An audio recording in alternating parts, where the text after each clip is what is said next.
முடியாது. 26 தேர்தலிலே எங்களுடைய வலு சக்தி என்ன என்பதை கண்டிப்பாக நிரூபிப்போம் என்பதுதான். இதை விட நமக்கு கொஞ்சம் கூட இன்னும் போராட்ட காலத்துக்கு கொஞ்சம் யோசிக்கிற ஆட்களை கூட அந்த பட்ஜெட்ல 1/4/2026 முதல் சரண்டர் இத மாதிரி ஒரு அயோக்கியத்தனமான ஒரு அறிவிப்பை. ஏன்னா ஒரு பட்ஜெட் என்பது இந்த 1/4/25 இருந்து அடுத்த யாரா அடுத்த வருஷத்துக்கான பட்ஜெட் இப்ப ஏமாத்துறீங்க. யாரை ஏமாத்துறீங்க? கடுமையான அறிக்கை வெளியிட்டு கடுமையான அறிக்கை வெளியிட்டு யாரை ஏமாத்துகிறீங்க?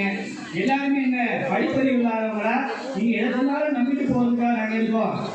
அதனால முழுமையாக முழுக்க அதிகார வர்க்கத்தோட கட்டுப்பாட்டில் தான் இந்த அரசு இயங்கிக் கொண்டிருக்கிறது என்பதுதான் அந்த பட்ஜெட் உரை நம்மளுக்கு தெளிவாக காட்டுது. சொல்லலை நாம் எந்த விதத்திலும் நமக்கு உரிமைகளை தமிழகம் போராடும் இன்றைக்கு முதல்வர் சொல்றாரு. அதே மாதிரிதான் ஜாக்கிரதையா போராடும் கோரிக்கைகளை வென்றே தீரும். அது திராவிட மாடல் அரசாங்கம் சரி, எந்த மாடல் அரசாங்கம் சரி, நாங்கள் எங்கள் கோரிக்கையை பின்வாங்க மாட்டோம். நீங்க தேர்தல் வாக்குறுதி கொடுக்கலைன்னா கூட விட்டுருவோம். தேர்தல் வாக்குறுதி கொடுத்து விட்டு எங்களை கண்டித்தால் கண்டிப்பாக விடமாட்டோம்.